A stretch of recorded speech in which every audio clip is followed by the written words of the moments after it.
الحمد لله وكفى سلام على عباده الذين اصطفى أما بعد فأعوذ بالله من الشيطان الرجيم بسم الله الرحمن الرحيم ولنذيقنهم من العذاب الأدنى دون العذاب الأكبر لعلهم يرجعون وقال رسول الله صلى الله عليه وسلم طوبى لمن وجد في صحيفته استغفارا كثيرا. زما عزتمندو حالات په وجه باندې شبي جمعې حکم ترتیب چې هغه وقتي طور او عاجزي طور چې دی نو دا موقوف شوی دی. د دې وجې نه مشران دا ویلي دي تاسو د شبي جمعې هغه عمل په خپل مساجدو کې چې دی نو هغه کوئ. عزتمندو د داسې قسمو مجالسو د الله تبارک وتعالی په نسبت باندې ډېر قدر و منزلت دی. دا د ذکر حلقې دي، په دې کې د الله تبارک وتعالی ذکر کیږي او ذکر پکې اورېدل کیږي. نبی علیه الصلاۃ والسلام فرمایلی دي چې اذا مررتم بریاض الجنه فارتعوا، کله چې تاسو د جنت په باغونو باندې تیریږئ نو خسرېږئ. قیل وما ریاض الجنه، چې عرض وکړو چې یا رسول الله صلی الله علیه وسلم د جنت باغونه څه دي؟ نبی علیه الصلاۃ والسلام ته فرمایي حلق الذکر، د ذکر حلقې. داسې قسمه حلقو ته نبی علیه الصلاۃ والسلام دا د جنت باغونه وي. او په بل حدیث شریف کې راغلی دي چې کله د اسمان نه بلا او مصیبت را نازلي نو کم خلک چې جماعتونه آبادوي نو د جماعتونو آبادونکي خلک د دغې بلاګانو او مصیبتونو نه چې دی هغه محفوظ. څومره د فضیلت خبره ده. عزتمندو الله تبارک وتعالی چې دا ډېر عظیم او طاقتور ذات دی. په دنیا کې چې څومره طاقتونه دي، که هغه امریکا ده، که هغه روس دی، که هغه چین دی، که هغه بل ملک دی، دا طاقتونه د الله تعالی د طاقت په مقابله کې هیڅ حیثیت هم نه لري.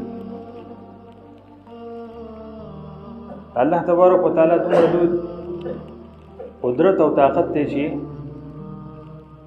دا اوبو، هوا، دا ځمکه، دا د دې غټو غټو طاقتونو ته چې دی نو دی وخت په وخت باندې ماتې ورکړې او شکستې ورته چې دی هغه ورکړی دی.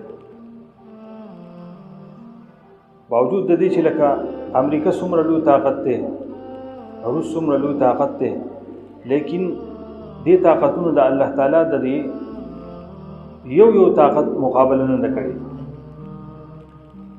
که فرض کړه یو ځای باندې سیلاب راغلی دی، ټول خلک د هغې نه عاجزه شوي، چا د دغې سیلاب چې دی مقابله نه کړي او نه یې کولی شي. که په یو ځای باندې طوفان راغلی، چا د الله تعالی د دې هوا طاقت مقابله نه ده کړي او نه یې کولی شي. که په کومو علاقو باندې زلزله راغلی ده نو د الله تعالی د دې طاقت مقابله چا نه ده کړي او نه به یې وکړي. نو اوبه شوې، هوا شوه، دا ځمکه، زلزله، دا اور، دا د الله تبارک وتعالی داسې طاقتونه دي چې ټوله دنیا د دې په مقابله کې هیڅ حیثیت نه لري. نو هغه الله چې دی هغه طاقتور ذات دی چې دا هغه الله تبارک وتعالی د ذات عالی یقین زموږ ستاسو په زړونو کې داسې راشي چې هغه متسلسل یقین چې الله تعالی په خپل ذات او صفاتو کې دا بالکل یکتا دی. الله تعالی دا همیشه نه او همیشه به هیڅ نه د الله پاک وو، او اوس هم الله تعالی د خپل علم او د قدرت په اعتبار سره هر ځای موجود دی او دا هیڅ بني او الله تبارک وتعالی ذات پني. زموږ تاسو دا پیدا کېدل دنیا ته راتلل دا د یو مقصد لپاره د انسان خلقت الله تعالی داسې کړی دی چې دا د دې نور زناورو په شانتي د حیثیت نه دی چې بس دنیا ته راغی او برعکس کا کې وکړو خپل خواهشات یې پوره کړو او لاړو بس نه دی مکلف دی دته د الله تبارک وتعالی احکامات متوجه دي چې په دې دنیا کې دا هغه پوره کړل دی په دې دنیا کې هم کامیاب شو او د مرګ نه وروسته کومه زندګي چې را روانه ده په هغې کې هم کامیاب شو او که چېرې دی دا پوره نه کړي نو په دې دنیا کې هم ناکامه دی او د مرګ نه وروسته کومه زندګي چې را روانه ده بیا په هغې کې هم ناکامه دی د دې وجې نه دته الله پاک اشرف المخلوقات ویلي او دی په دې وچوبه باندې په دې سمندر باندې څومره چې مخلوق دی په هغې باندې ولا عزت او غوروالی ورکړی دی ولقد کرمنا بني آدم الله پاک وایي چې موږ بني آدم چې دی نو دا عزتمن کړی دی په ټول مخلوق باندې نو د دنیا زموږ دلته د راتلو مقصد چې دی هغه څه دی الله پاک په قرآن شریف کې فرمایلی دي وما خلقت الجن والانس الا ليعبدون ما انسانان او پیریان نه دي پیدا کړي مګر د خپل عبادت لپاره نو عزتمندو چې په دې دنیا کې موږ اول د الله تعالی معرفت حاصل کړو چې الله پاک څنګه ذات دی او بیا د الله تعالی عبادت وکړو چې تمام انبیاء علیهم السلام د دې مقصد لپاره الله پاک را لېږلي چې تاسو خپل امتونو ته دا ووایئ چې صرف د یو الله تعالی عبادت وکړي وما ارسلنا من قبلك من رسول الا نوحي اليه انه لا اله الا انا فاعبدون او ان الله ربي وربكم فاعبدوه هذا صراط مستقيم زما استاد رب الله دې داغه بندگی کوي دا سم سیده لار ده نو عزتمندو مونږ تاسو چې څومره د الله تعالی احکامات مونږ تاسو متوجي دي دا چې مونږ تاسو د نبی علیه الصلاۃ والسلام په طریقه باندې پوره کوو نو په دې کې زموږ تاسو د دنیا او د آخرت د دوه کامیابی ده او څونه چې د الله تعالی په احکاماتو کې کمی راځي نو دونه زموږ تاسو د دنیا او آخرت ناکامیابی ده په حدیث شریف کې راځي چې کله په خلکو کې بېحیایي زیاته شي نو په دوی کې به الله تبارک وتعالی داسې مرضونه پیدا کړي چې هغه به د دونه په مخ کې خلکو کې هغه مرضونو نمونه بچا نه اورېدلي نو څونه چې په معاشره کې فحاشي سیوا کېږي دونه به بیماریانې چې دی هغه سیوا کېږي عزتمندو وخت په وخت باندې الله تبارک وتعالی تنبیحات را لېږي د خپل مخلوق ته چې تاسو یعنی ما ځان ته رایاد کړي ما مه یېروئ زما ستاسو سره محبت دی د الله محبت د خپل بندګانو سره د اویا میندو نه سیوا دی نو کله چې دا انسان د الله تبارک وتعالی نه باغی کېږي نو وخت په وخت الله پاک تنبیحات را لېږي کله زلزلې جټکه ورکوي کله چې دی نو مقصد دا دی ډینګې را لېږي کله سیلابونه راځي کله زلزلې راځي او کله کرونا وایرس راځي دا د دې لپاره چې زما دا بندګان چې دی نو ما طرف ته متوجه شي الله پاک په دوه طریقې سره خپل بندګان ځان ته متوجه کوي یو په تکلیفاتو سره او بل چې دی نو په خوشحالو سره الله پاک خوشحالي هم ورکوي وبلوناهم بالحسنات والسيئات لعلهم يرجعون الله پاک زه په تاسو خوشحالي دې دپاره راولم چې تاسو ما ته راوګرځئ زه په تاسو باندې تکلیفات دې دپاره راولم چې تاسو ما ته چې دی هغه راوګرځئ دا تکلیفات الله تبارک وتعالی د دې لپاره را لېږي چې زما د بندګان ما ته راوبشي او په حدیث شریف کې راځي چې الله پاک مؤمن بندله په هر څیز باندې اجر ورکوي حتی که چېرې په ده کې یو غنه ورننوته او دته د هغې څه تکلیف میلاو شو په دې ولې هم الله اجر ورکوي او حتی چې دی یو شی کتو او دې جیب ته علاج کو او په دې جیب کې هغه نه وه په دې بل جیب کې ده دونه تکلیف او زحمت برداشت کو په دې ولې هم الله تعالی اجر ورکوي د دې وجې نه په حدیث شریف کې راغلي دي چې کله د الله تبارک وتعالی دا طاعون چې دی دا د الله د عذابونو یو عذاب دی نو کله چې دا یو ځای ته راشي نو د هغه ځای خلک دې د هغه ځای نه وځي نو او د بل ځای خلک دې هغه ځای ته داخلېږي نو دې کې اوس څونه حکمت دی دا د نن نه 1400 کاله نبي علیه الصلاۃ والسلام چې دی هغه فرمایي ځکه په کوم ځای کې چې وبا راغله د دې نه خلک متاثره شو نو که چېرې د دغې نه دا خلک وفات شو دا مؤمنان او دا شهیدان او که چېرې وفات دې نه شو د دوی لپاره بیا هم د شهادت اجر دی نو که چېرې دی بل ځای ته لاړ شي نو کېدای شي چې دا مرض متعدي شي ځان سره بل ځای ته ویسي نو ډېر خلک به دې شکار شي او که چېرې یو روغ سړی دغې کلي ته ور داخلېږي په کوم کې چې وبا راغلې ده نو کېدای شي چې دا روغ هم د هغې نه چې دی متاثر شي. دا د نبي علیه الصلاة والسلام احکامات کې چې دی نو هغه دا مختلف حکمتونه دي. نن ساینس چې دی هغه ریسرچ کوي تحقیق کوي چې یاره زمونږ مقصد دا دی دا اودس یو داسې شی دی چې دا اودس سړی کوي نو دته دا جراثیم دا کرونا چې دی نو دا دی نشي متاثره کولی ځکه کرونا په څه باندې ننوځي د دې دا پوز او دا خوله دا د دې لارې. نو کله چې سړی خوله کنګالي د خولې صفایي کوي او دغه شانتي چې دی نو د پوزې صفایي کوي نو دا مرض دته نقصان نشي رسولی. نو ګورئ عزتمندو یو یې سبب مرض او یو یې علاج مرض. اوس زموږ ستاسو د مرض سبب څه دی؟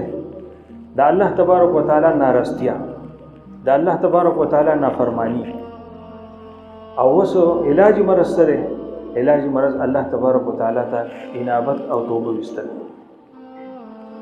په هجري 49 کې چې د صحابو د تابعینو دور نو طاعون مرض راغی او هغه طاعون په زرګونو خلک ویوړو. روزانه 2000 کسان دا په یو علاقې کې وفات کېدو. د بصره په ښار کې چې دی په یو ورځ کې 24000 جنازې وتې وې. لیکن هغه خلکو سوچ وکړو چې دا زموږ د اعمالو نه حوصت دی، راځئ چې د الله تبارک وتعالی سره صلح او روغه وکړو. نو هغه به روزې نیوي او روزه به په دې طریقه نیوه چې لکه اخرنۍ روزه 3 روزې به نیوي منګل بود جمعرات چې اخرنۍ روزه دا د دوی د زیارت راشي او بیا به د جمعې په شپه کې باندې په جومات کې جمع شو او الله تبارک وتعالی نه به توبه وستا او الله ته به وجړل چې سحر بشو باغی کې لوی واړه او دغه شانتي باچاهان او رعیت دا په ټول خپل خپل یو میدان ته ووتل. هلته به الله تبارک وتعالی ته وجړل. بیا به د ماسپښین د جمعې مونځ ټیم چې به راغی نو ماسپښین مونځ به وکړو او بیا به د الله نه دعا وغوښته نو الله پاک او وبا ختمه کړه. نو عزتمندو نن کومه تاسو دې په لاس باندې لاس خو دی او دې په آرام باندې ناست نو دا د مسلې حل نه دی. د مسلې حل دا دی چې کم یعنی هغه اسباب مرض دی دا به د ځان نه ویستل غواړي. په بېحیایۍ او فحاشۍ باندې به چې دی نو کنټرول کول غواړي. په خپل به موږ هم تاسو ځان بچ کوو او د نور به هم د بچ کولو کوشش کوو. نن تاسو سوچ او فکر وکړئ هر ځای کې د زنا اړې قایمې دي، د شرابو اړې قایمې دي، د جواري اړې چې دی هغه قایمې دي، د زنانو بې پردګۍ ته وګوره هسې برای نام پرده ده. زموږ چې پرده ده چې دې پردې ته هم د پردې ضرورت دی. نن سبا د زنانو جامې تاسو وګورئ، نن سبا د زنانو پړونه تاسو وګورئ، نن سبا د زنانو بولقې تاسو وګورئ. نو چې دا قسمه بېحیایي نو معاشره کې به دا عذابونه به چې دی نو هغه به ولې نه راځي. نو د دې وجې نه لکه الله پاک فرمایلی چې ظهر الفساد فی البر والبحر بما کسبت ایدی الناس. دا سچ په دې وچوب او دریاب باندې فساد ظاهریږي دا د انسان د عملونو وجه ده. نو الله پاک فرمایي بیا چې کله د دوی عملونه خراب شي ولنذيقنهم من العذاب الادنى دون العذاب الاكبر لعلهم يرجعون. زول دا غټ عذاب د قیامت د عذاب نه مخکې په دې دنیا کې هم عذاب ورکړو.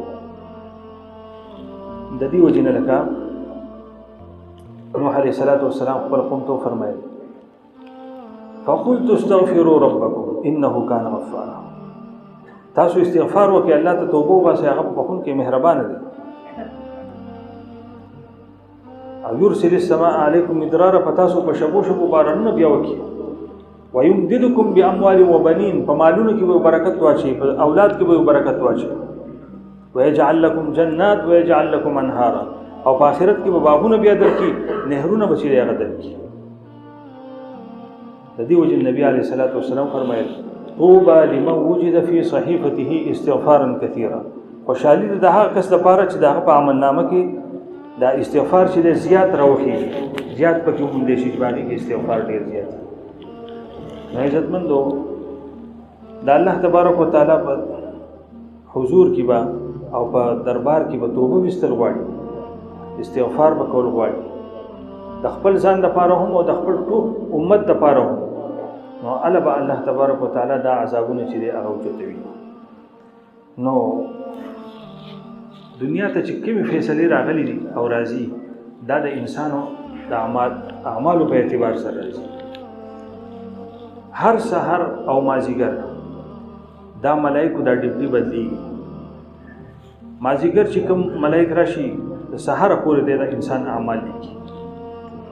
بیا د مازیګر د ملائک سحر منځ سره لاړ شي. سحر مونږ چې کېږي په دغه ټایم کې چې دی نو د ورځې ملائک راشي د شپې هغه لاړ شي ځان سره دا اعمال نیسي. بیا د الله پاک بر یو غیبي نظام دی په هغې کې د دې ټولو انسانانو د اعمال کېښودلی شي چې په دې کې د الله تبارک وتعالی په دوی باندې کوم احکامات فرض دي آیا دوی په دې کې هغه څونه ادا کړي دي څونه ګناهونه چې دی هغه کړي دي نو دغې اعمالو ته کتلی کېږي او د هغې مطابق الله پاک دنیا ته فیصلې لري. د دې وجې نه لکه حضرت عمر رضی الله تعالی عنه کله چې د حضرات صحابه کرامو چې دی نو عملونه داسې یو نو خدای پاک بیا دنیا ته فیصلې د آرام او د راحت او د چین او د سکون را لېږلي. صحابه کرام چې دی په دې مخ د ځمکې کې داسې یو مخلوق تېر شوی دی چې نه داسې مخلوق مخکې دی ځمکې اسمان لیدلی دی او نه به داسې وروسته وي. حضرت عمر رضی الله تعالی عنه یو بیره په مدینه منوره کې روان دی ځمکه باندې زلزله راغله د هغه سره کوړه په لاس کې وه او کوړه چې ورته کړه ځمکې یې راواچوله ویې ځمکې ودرېږه ولې خوځې عمر په تا باندې انصاف نه کوي او په تا باندې په بې انصافۍ سره چې دی نو هغه خلیفه جوړ شوی دی چې ته خوځې ځمکه چې هغه ولاړه د نن ورځې پورې تاریخ دا نشي ثابت کولی چې په مدینه منوره کې چې د هغې نه وروسته زلزله راغله.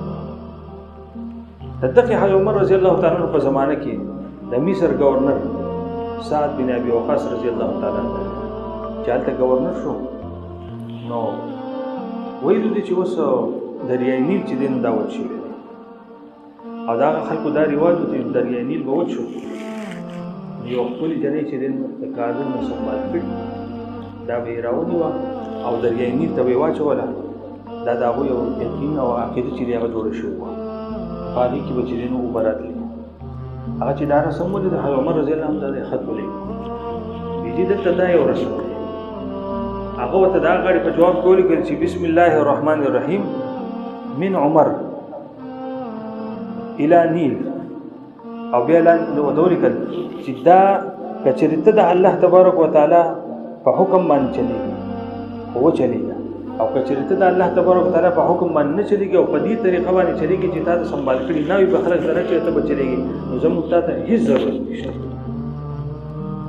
دا رخه چې لاړه او سعد بن ابي وقاص رضی الله تعالی عنه د شپې چې دی نو هغه دغې دریای نیل ته واچوله سهار له به کې 18 لاس اوبه راختې دي او د نن ورځې پورې هغه وچ شوی دی. داسې حضرات نن اعلان کېږي مونږ ته په 10 بجې دکان کولو کې په 2 بجې باندې ختم. دا د مسلو حل نه دی. سحر په مانځه پسې کاروبار شروع کوي. نبی علیه الصلاۃ والسلام فرمایي چې زما د امت برکت خدای پاک د سحر وختي په ټیم کې په کاروبار کې اچولی دی.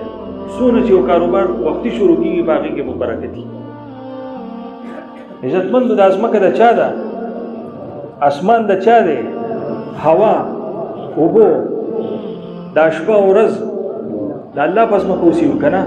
دا خو زموږ د دې حکمرانانو ځمکه او دا کائنات خو د هغو نه دي، د هر څه خو موږ هغو نه دي را کړي، دا الله را کړي که نه؟ موږ به د الله منو. دا حکمرانان زموږ په شانتې کمزور انسانان دي. دو د خپل طرف نه یو حکم جاری کوي چې مقصد دا دی په 10 بجې دکان کولو کې ماښام په دا د مسلو حل نه دی. داسې اعلان وکړئ سحر مانځه له ټول پاسئ، په مانځه پسې وختي کاروبار شروع کوئ او موږ ته دا د شریعت حکم دی چې ماسخوتن د وخته سمه دی. یو سړی اهل و عیال والا نه یا میلمه نه یا دیني بحث نه ماسخوتن مانځه نه وروستو هسې کېناستل دا ناجایز دي. دا دې وجې نه چې دې سحر مانځه له چې دی هغه پاسي. داسې ونه وي چې ای خلکو ځان ټیک کوي که چېرې په چا کې څه کمې د الله حکم نه پوره کوي هغه پوره کوي او که په چا کې داسې یو خبره چې هغه د الله د ناراستۍ هغه د ځان وباسئ. دا د مسلې حل دی. دا نه چې په 10 بجې دکان کولو او ماښام په 2 بجې دکان بند کړه. دا د مسلې حل نه دی. نو عزتمندو لکه بهرحال لکه دې کې شک نشته چې لکه دا وبا او دا دغه چې دی دا وایرس دا په دنیا کې خپاره شوي د چین نه چې دی هغه خپاره شوي، لیکن د هېڅ د ګبراوېدو خبره نه ده. وایي جو ډر ګیا او مر ګیا، خوف چې دی کنه دا د مرګ ورور دی. الله پاک چې دی نو دی اوسې له چې کومه منډه ورکړې کنه دا د منظرې کې نشته، لیکن منظرې چې په اوسې په روان شي نو اخر دا چې لاندې کې او ماتې دا تاسو ته پته شته چې دا ولې دی اوسې ته دا پته ولګي شاته په موږ سي منظرې روان دي جو یرا یرا یرا یرا جو رفتاری ورو کی داس جو هغه ماری باندې ولا خلک دي. وختي ما یو رپورټ ما ته راغلی ما کتو په ټولو وایرسو کې د انسان په بدن کې چې کم دته وایرس کېږي د هغې چې کم فیصد دی او د هغې نه 100% کې چې دی نو هغه دغه کېږي دا مرګونه کېږي. د ټولو نه کم فیصد د کرونا وایرس دی، په سلو کې 3% په دې کې د مرګ احتمال دی. د دې نه په علاوه چې څونه مرضونه دي په هغې کې د مرګ احتمال زیات دی. او د دې نه یو بهو خلکو ته جوړ کړی هلکه کرونا وایرس دی کرونا وایرس دی. دا خو د امریکې د یهودو نصارو چال هغه دا وایرس راوړل په چین کې پرېښودل، د چین نه ټولو دنیا ته چې دی پیدا شو. هغوی چې موږ خو دې علاقې نه روان یو شی نه روان یو او ډېر وجنګېدو او هېڅ په لاس را نه وړو. فوجیان لاړو، پیسې لاړې او هېڅ په لاس را نه وړو. راشي چې بغیر جنګ نه د خلک تباه کړو. دا د هغو چالو او مقصد دا دنیا خو دارالاسباب دی. نو اوس د دې حل څه دی چې موږ تاسو الله تبارک وتعالی ته متوجه شو. نبی علیه الصلاۃ والسلام اعمال دي هغه چې موږ تاسو کو نو موږ تاسو ته هیڅ شی ضرر نشي رسولی. دا دعا اعوذ بکلمات الله التامات من شر ما خلق فالله خیر حافظا وهو ارحم الراحمین.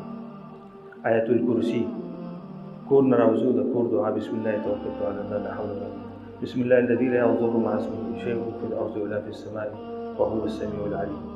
اللهم اني اعوذ بك من البرص والجنون والجذام وسيء الاسقام. خدای ما د خراب مرزونه چې دی اوساتي او بسم الله الذي لا يضر کې خودونه طاقت ده چې دا د سحر وې درې پیری د ماخام پورې به مصیبتون نه بچي او چې ماخام دی وې سحر پورې.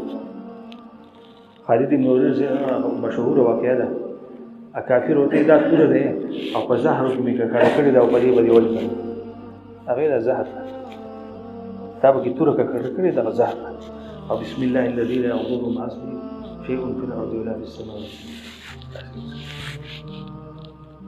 وخالد بن ولید رضی الله عنه دا غنه ډیر زمانه وروسته خپل بستر باندې وفات شو.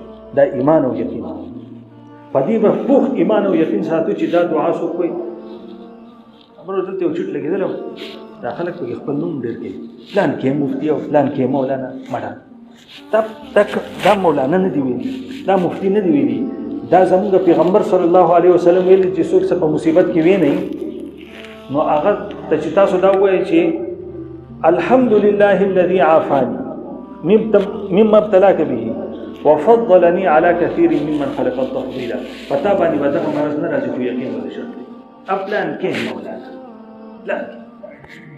پلان کې مفتی سي نو حدیث کې راغلی د دې نمونه د خپل لپاره خلاص شي دا نمونه مور نوم ته پکې ضرورت هم پیغمبر ویلي دا دعا چې سړی وایي هغه محفوظ دا دعا غواړي د خدای اللهم اني اسالك المعافاه في الدنيا والاخره. په دنیا او آخرت کې دا عافیت سوال نه عزتمندو او استغفار ډېر زیات استغفار لا اله الا انت سبحانك اني كنت من الظالمين. په دې دعا کې دومره زور دی چې تاسو به دا اورېدلي که نه دا د چا دعا ده یونس علیه السلام چې دی که نه دا واحد د قوم ګوره الله ډېر مهربانه باچا دی په کم قوم چې په کومه زمانه کې عذاب شروع شوی دی جو بیا پرې راغلی واپس نه راتلی دا یونس علیه السلام په قوم باندې چې عذاب راغی آثار ظاهر شو الله پاک ورته په دوی باندې عذاب را روان دی هغه وایي هسې هم عذاب راځي چې راشه کې توبه سه جو هغه دا کلي نه ووتو دلته کې دا قوم راغی الله تبارک وتعالی ته سوال وکړو یا الله پاک موږ توبه وباسو فلولا كانت قرية آمنت فنفعها إيمانها إلا قوم يونس لما آمنوا كشفنا عنهم عذاب الخزي في الحياة الدنيا ومتعناهم إلى حين. بس التكي يونس عليه السلام يو کشتی ته وخت دې قوم احزاری شروع کړ عذاب واپس لاړ جو چې کشتی له پورې خپل طوفان کشتی بار کې دوش ملاح دا وایي زموږ تجربه دا ده وایي کم یو غلام چې د خپل اخا نه راتښتېدلی نو دې دا کیفیت پیدا کېږي په سمندر کې بیا. لہذا کم یو تن چې په تاسو کې د خپل اخا نه راتښتېدلی مهرباني دې وکړي د سمندر ترې ټوکي چې دا نور خلک بچ شي. یاره کول دا څوک دی؟ وایي قرعه به واچوه. حسن یې واچو پلان کې یونس سره وکړو. داسې وکتل پیغمبري شکل خو به یو شکل وکړل چې دا څنګه کېږي بیا قرعه وغورځول بیا قرعه بیا یونس.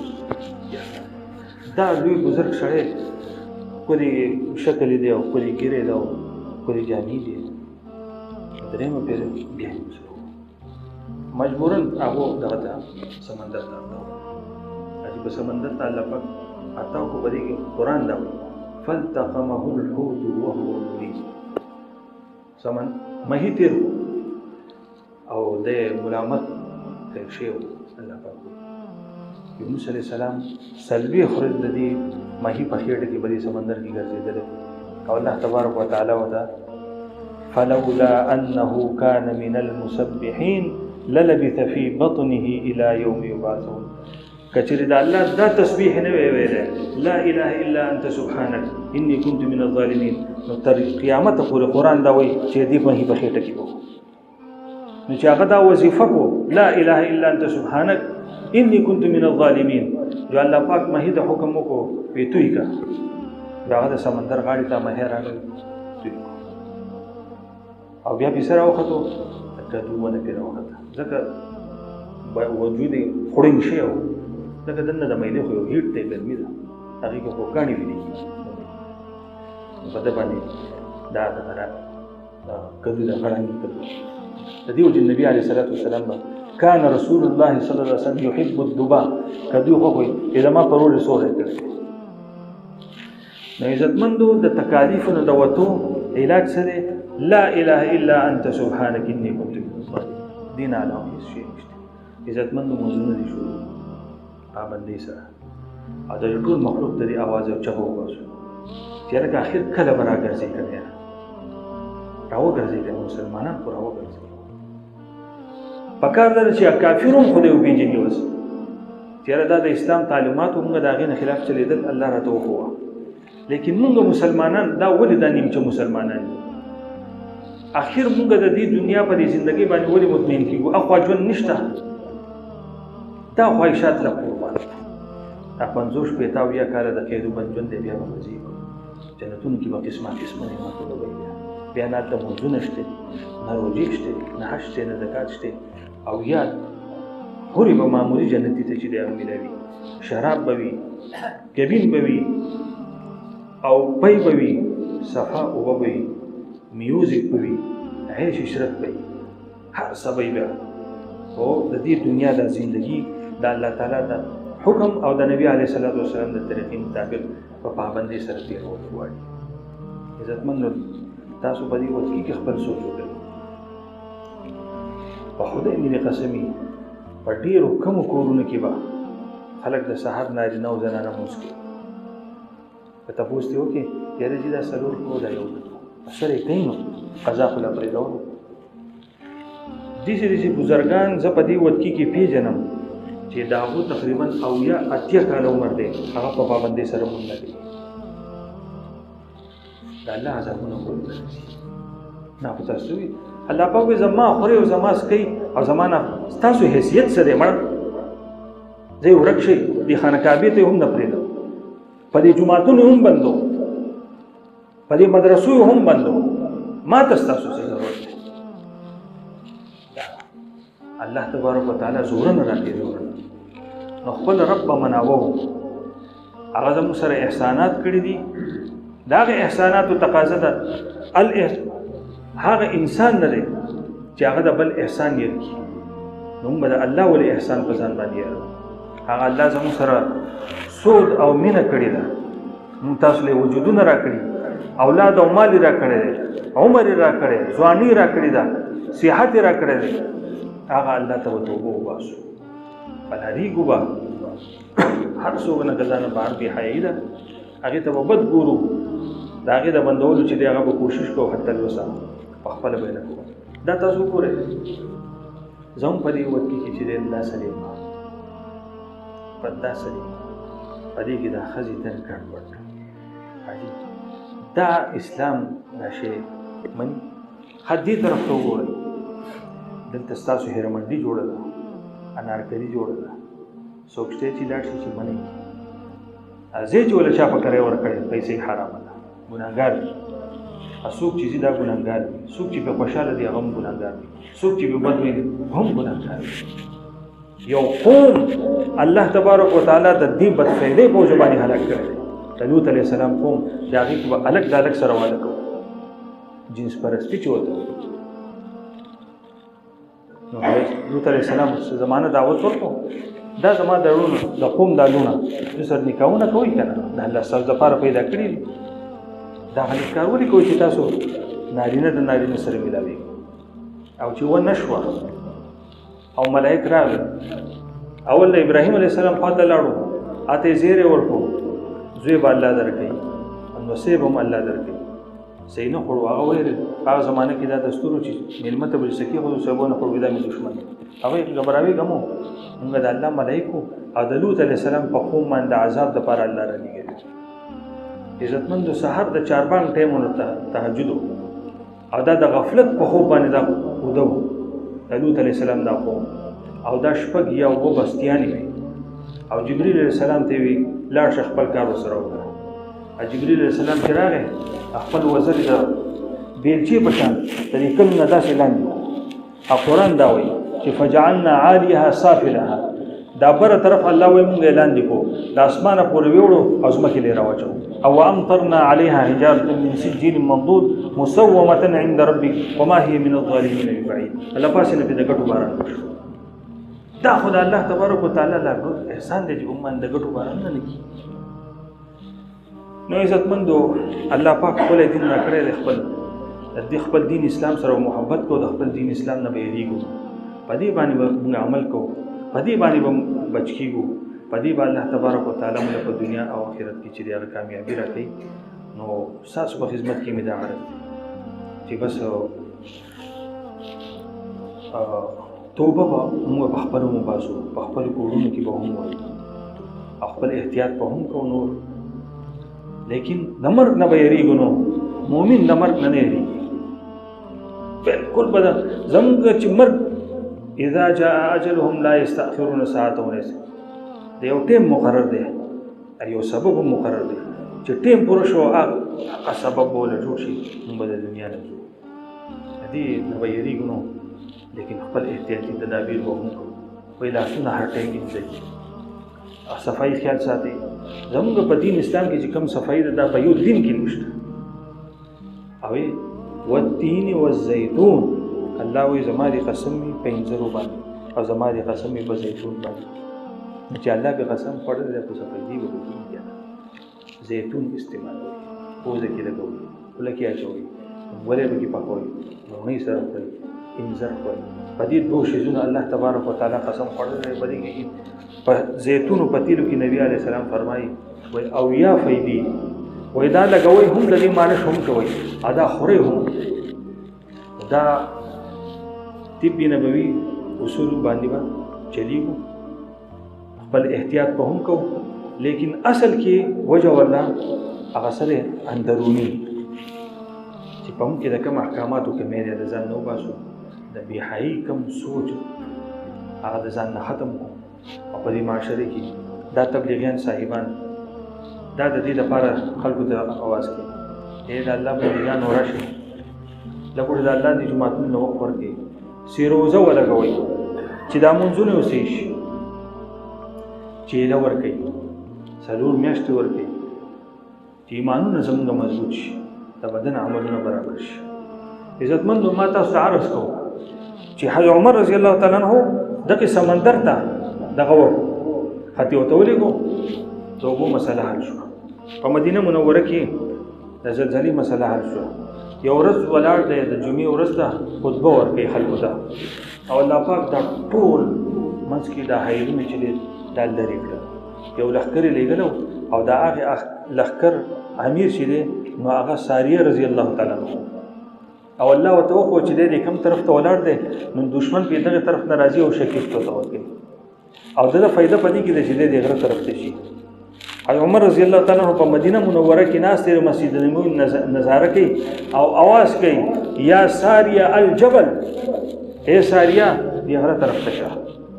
هیڅ موبایل باغ زمانه کې نه و، هیڅ ټلیفون نه و، هوا تابع وه، هوا دا आवाज روان کړی دی په سونو میله لري او دا هغه اونته ورسو یا ساریه الجبل، هغه چې غره طرف ته شو الله ولا فتح ورکړه، هواګانې دا هغو تابع.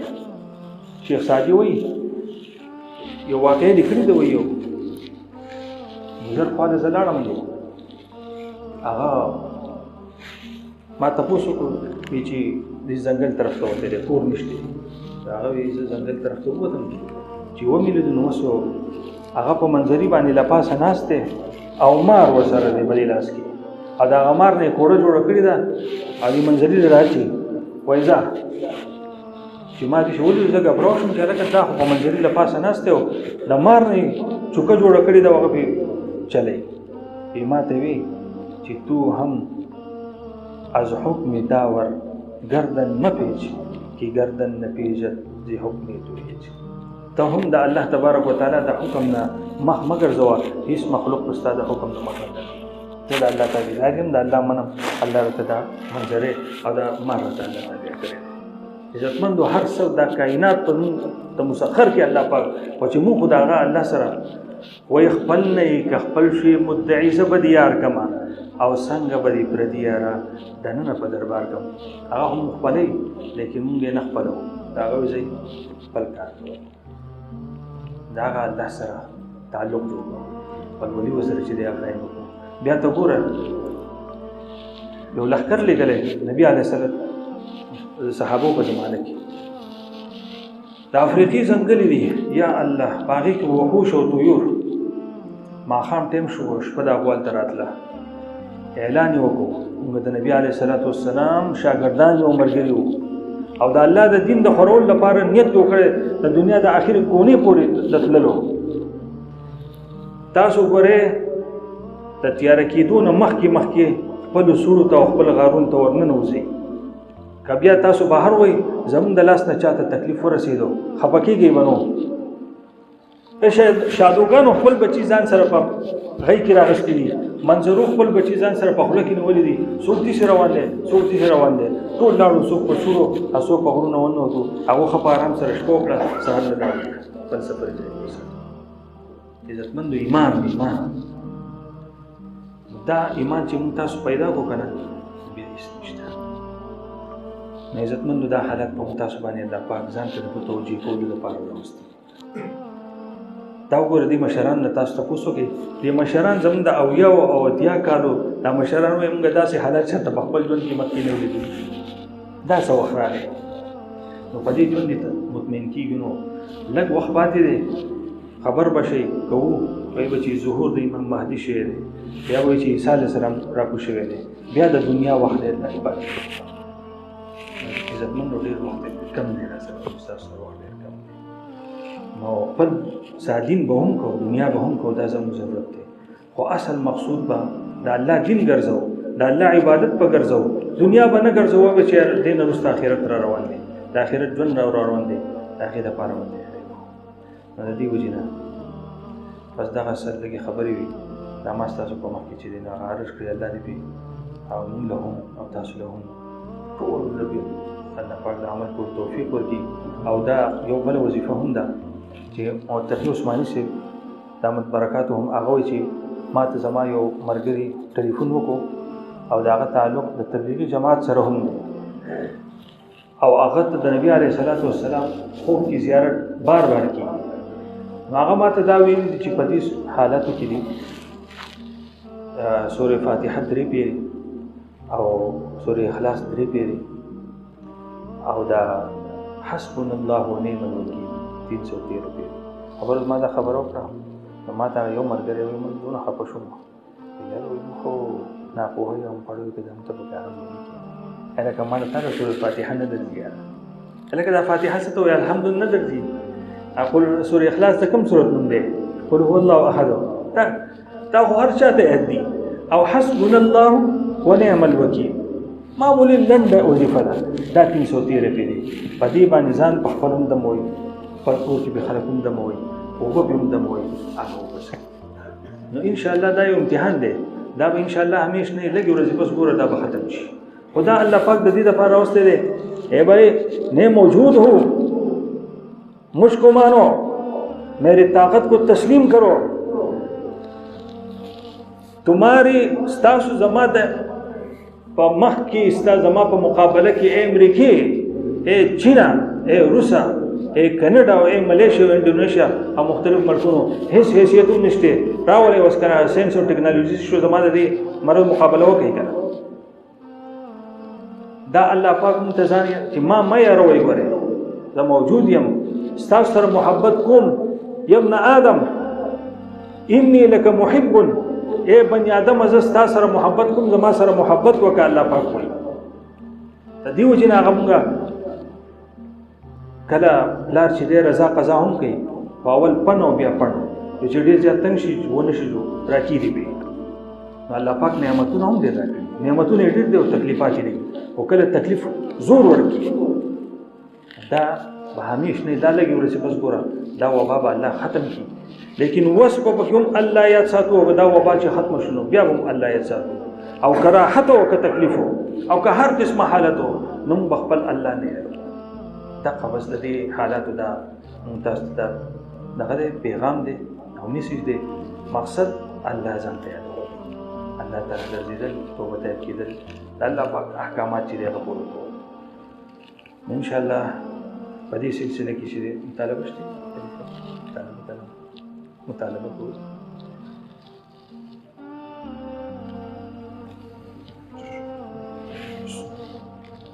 ارادي وکړئ زر انشاءالله بیا د بانک ټایم کېږي. الله تبارک وتعالی دې ستاسو همدا ناسته په خپل دربار کې قبول او منظور وګرځي. او موږ ډېر کمزور یو، موږ مقصد دا دی چې الله پاک چې زموږ سره کوم احسانات کړي هغه شان هغه عبادت نشو کولی، او الله تعالی دې خپل هغه غټ رحم ته وګوري او د هغې رحم په دغه سره په توفیل سره دې الله پاک دا عذابونه زموږ ستاسو نه چې دی هغه چوت کړي، او دا مرضونه دې الله تبارک وتعالی په خپل قدرت سره چې دی ختم کړي. نو موږ به تاسو به ارادي وکړو چې یاره زه به د الله دین دپاره نه بعد زما زندگی وقفته څونه چې کېږي د ما نه روزه کېږي، چیله کېږي، 4 میاشتې کېږي، ډېر عمر کېږي، بهر ملک سفر، دا به زه د الله په لاره کې چې دی هغه وکړم. انشاءالله خپل ارادې زه ضروري دعا وکړم.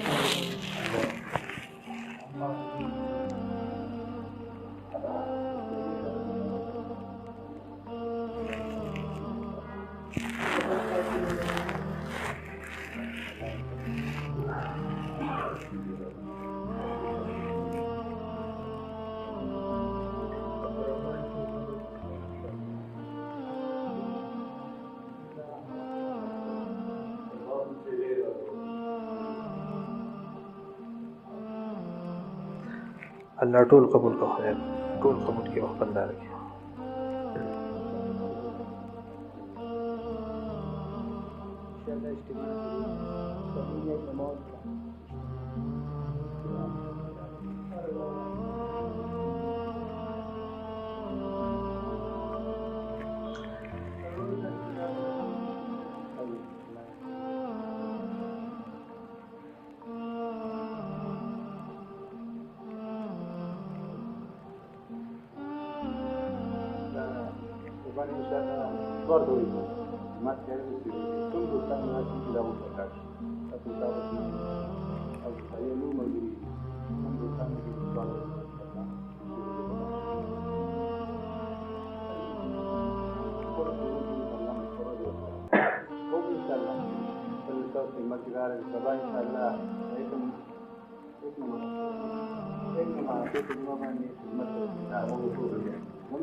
الصلاة والسلام على رسول الله.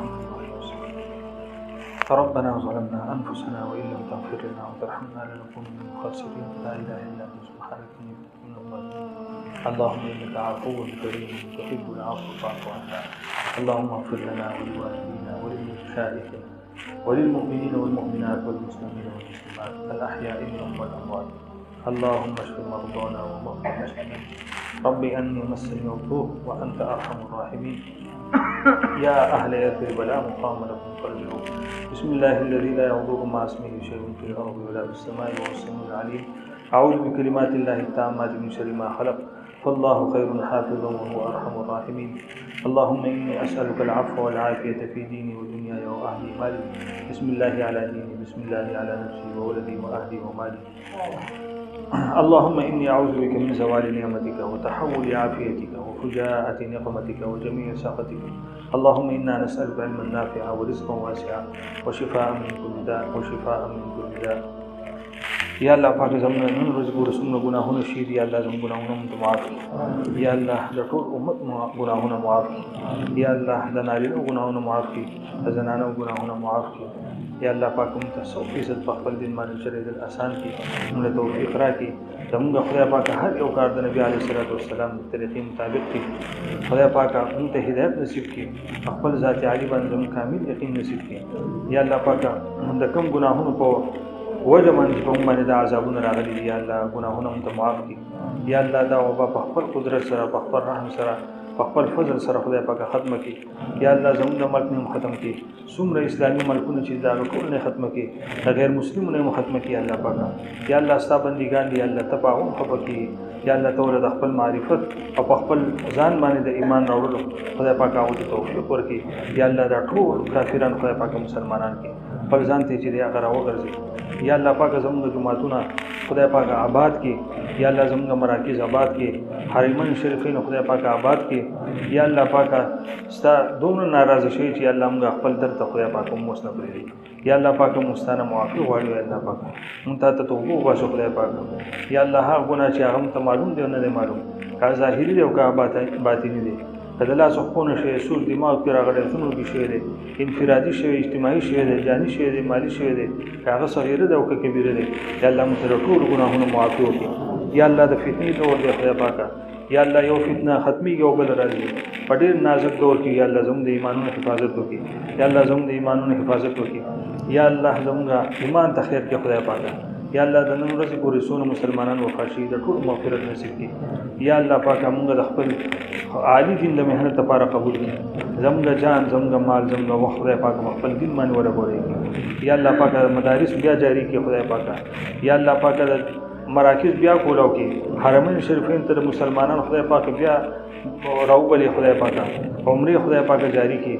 یا الله پاکه ټول مسلمانان خدای پاکه حج ته بوتلې کړي. یا الله پاکه دا په خپل قدرت باندې زموږ د خپل عذاب خدای پاکه لري کړي. یا الله د هر قسمو فتنو زموږ خدای پاکه حفاظت وکړي. یا الله پاکه هغه ظاهري فتنه ده، هغه باطني فتنه ده، د ټول زموږ حفاظت وکړي. زموږ حکمرانانو ته هدایت خدای پاکه نصیب کړي. یا الله هر څه چې عذابونه چې راغلي دي خدای پاکه دا ستا د حکمونو خدای پاکه د ماتولو په وجه، ستا د نبي علیه الصلاة والسلام طریقې ماتولو په وجه باندې راغلي. موږ توفیق راکړي چې ستا 100% احکامات ستا د نبي علیه الصلاة والسلام په طریقه باندې کړو. یا الله د فحاشۍ او خدای پاکه د بېدینۍ خدای پاکه د جوارې د شرابو اډې خدای پاکه ختم کړي. یا الله پاکه د دین هواګانې وچلوي. یا الله د دین هواګانې وچلوي، ټول مسلمانانو ته هدایت وکړي. یا الله پاکه زموږ د دې علاقې ټول مسلمانان نارینه زنانه لوی واړه خدای پاکه دیندار کړي. یا الله تعالی د مازه خدای پاکه توفیق ورکړي. د هر قسمه خدای پاکه د شیطان د مکر او فریب نه دوکې نه حفاظت وکړي، د خواهشات نه چې حفاظت وکړي. یا الله زموږ راضي شي. یا الله زموږ راضي شي. یا الله زموږ داسې راضي شي بیا زموږ ناراضه مشي. یا الله ټول بیماران د نیک عمل لپاره جوړ کړي، قرضداران د قرض نه خلاص کړي. یا اولاد ته صالح اولاد ورکړي، چې اولاد دې صالح نه یا الله ته صالح کړي. یا الله زموږ راضي شي خدای پاک. اللهم إنا نسألك من خير ما سألك منه نبيك محمد صلى الله عليه وسلم، ونعوذ بك من شر ما استعاذك منه نبيك محمد صلى الله عليه وسلم، وأنت المستعان وعليك البلاغ ولا حول ولا قوة إلا بالله. وصلى الله تعالى على خير خلقه محمد وآله وأصحابه أجمعين. آمين آمين برحمتك يا أرحم الراحمين. الله يقول لنا استغفر الله. جزاكم الله.